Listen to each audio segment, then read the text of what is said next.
Can Indonesia play both China and France? Oh, kaget. What makes Jakarta the Indo-Pacific's hottest arms climb? 2 tambah 10. Langit Indonesia tengah bersiap memasuki era baru. Era di mana kekuatan udara kita akan berlipat ganda, bukan hanya dari jumlah pesawat, tapi juga dari keragaman teknologi tempur yang akan segera datang. 2 nama besar telah dikonfirmasi, Rafale dari Perancis dan J-10 dari Tiongkok. Keduanya akan berdiri berdampingan di hanggar TNI Angkatan Udara. Tapi di balik megahnya kabar ini, muncul pertanyaan mendasar. Berapa banyak pilot yang dibutuhkan untuk mengawaki seluruh jet ini? Dan mampukah TNI Angkatan Udara benar-benar mengoperasikan Rafale dan J-10 secara bersamaan tanpa menimbulkan friksi dalam sistem?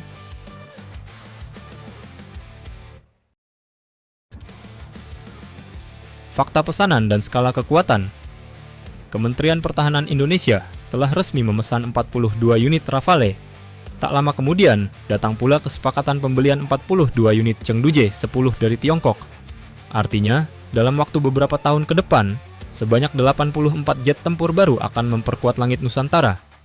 Kombinasi 2 pesawat dari 2 blok dunia berbeda ini bukanlah hal baru bagi TNI Angkatan Udara, karena saat ini pun Indonesia masih mengoperasikan F-16 buatan Amerika Serikat dan Sukhoi buatan Rusia. Namun, dengan masuknya Rafale dan J-10, skala dan kompleksitas operasi udara Indonesia akan meningkat 2 hingga 3 kali lipat dari kondisi sekarang.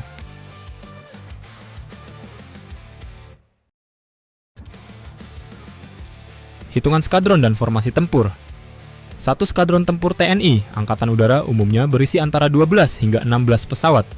Dengan 84 unit baru, maka akan terbentuk sekitar 5 hingga 7 skadron tambahan, tergantung konfigurasi operasional yang dipilih.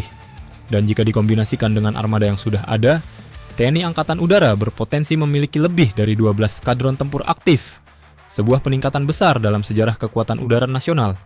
Namun, membentuk skadron bukan hanya tentang membeli jet, ia membutuhkan struktur komando, teknisi, dan yang terpenting, para penerbang tempur yang siap melaksanakan misi setiap saat.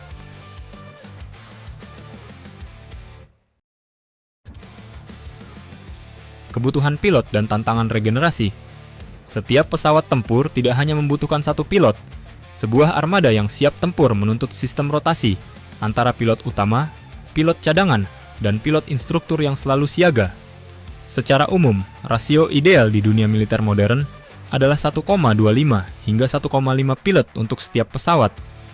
Dengan 84 jet baru yang akan datang, TNI Angkatan Udara harus menyiapkan setidaknya 120 hingga 160 penerbang tempur aktif, dan itu belum termasuk pilot instruktur, evaluator, maupun penerbang muda dalam tahap konversi. Mencetak jumlah sebesar itu bukan perkara mudah. Untuk melahirkan satu pilot, siap tempur Rafale atau J-10, dibutuhkan perjalanan panjang, mulai dari sekolah penerbang hingga ribuan jam latihan di simulator dan penerbangan nyata. Setelah itu, mereka masih harus melewati tahapan taktis, belajar manuver tempur, BVR engagement, hingga misi kombinasi 2 pesawat berbeda. Dan disinilah tantangan sesungguhnya muncul, karena Rafale dan J-10 tidak hanya berbeda bahasa sistem, tapi juga filosofi pertempuran. Rafale mengandalkan teknologi sensor fusion dan multi-role flexibility khas barat, di mana satu pilot mengelola begitu banyak sistem secara serempak. Sementara J-10, meski sangat lincah, memiliki pendekatan khas timur, agresif, cepat, dan lebih menitik beratkan pada kemampuan manuver ekstrem di jarak dekat. Mentransfer refleks, naluri, dan cara berpikir dari satu sistem ke sistem lain bukanlah hal yang bisa diselesaikan hanya dengan pelatihan teknis. Ia memerlukan adaptasi budaya terbang. Dan di tengah regenerasi pilot yang terus berjalan, TNI Angkatan Udara harus memastikan agar para penerbang muda ini tidak sekadar bisa menerbangkan jet, tetapi benar-benar memahami jiwanya.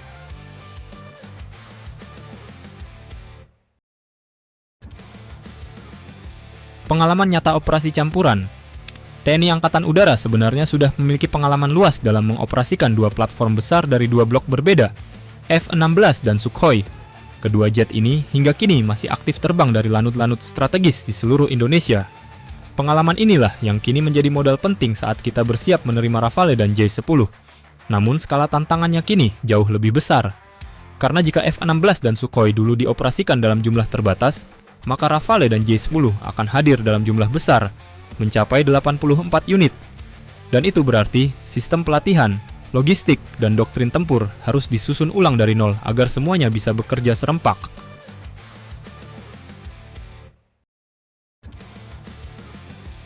Tantangan operasional dan teknologi. Tantangan terbesar TNI Angkatan Udara ke depan ada di 4 aspek utama. Pertama, logistik dan suku cadang. Rafale dan J-10 berasal dari ekosistem industri pertahanan yang sangat berbeda. Kedua, pelatihan dan konversi pilot. Peralihan dari jet barat ke jet timur memerlukan adaptasi yang dalam, terutama pada sistem avionik dan manajemen senjata. Ketiga, interoperabilitas data dan komunikasi tempur. Kedua pesawat ini menggunakan data link dan sistem komunikasi yang tidak kompatibel secara alami. Dan keempat, dukungan teknis jangka panjang, yang bergantung pada stabilitas hubungan politik dengan negara produsen.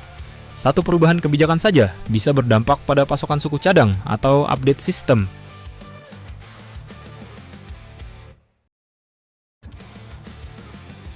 Posisi TNI Angkatan Udara di ASEAN.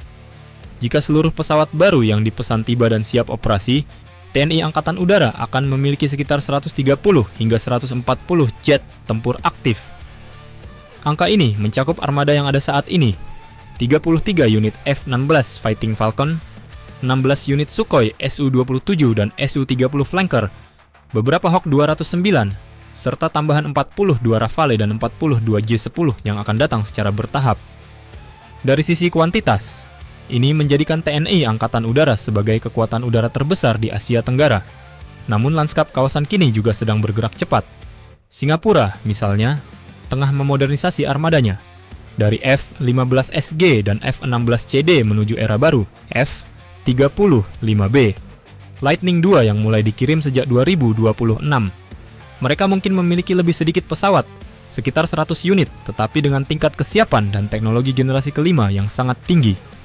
Malaysia juga memperbarui kekuatannya dengan pembelian 18 unit FA-50 Block 20 dari Korea Selatan, menggantikan MiG-29 yang telah pensiun. Sementara Thailand masih mengandalkan kombinasi Gripen CD dan F-16AB yang jumlahnya sekitar 50 unit. Artinya, peta kekuatan udara di Asia Tenggara akan memasuki fase baru. Indonesia unggul dalam jumlah, Singapura unggul dalam kecanggihan, sementara negara lain menata ulang sistem pertahanan udaranya agar tetap relevan. Namun di dunia militer, kuantitas bukan segalanya. Keunggulan sejati ditentukan oleh kesiapan tempur, logistik, interoperabilitas, dan komando. Armada besar seperti Indonesia hanya akan berarti jika mampu menjaga tingkat kesiapan tinggi dari radar peringatan dini, sistem tangkar udara, hingga data link yang menghubungkan semua jet menjadi satu kesatuan. Dan disinilah tantangan strategis TNI Angkatan Udara berikutnya berada, bagaimana menjadikan armada terbesar di ASEAN bukan sekadar angka di atas kertas tetapi kekuatan udara yang benar-benar hidup, terlatih, dan siap mempertahankan kedaulatan langit Nusantara.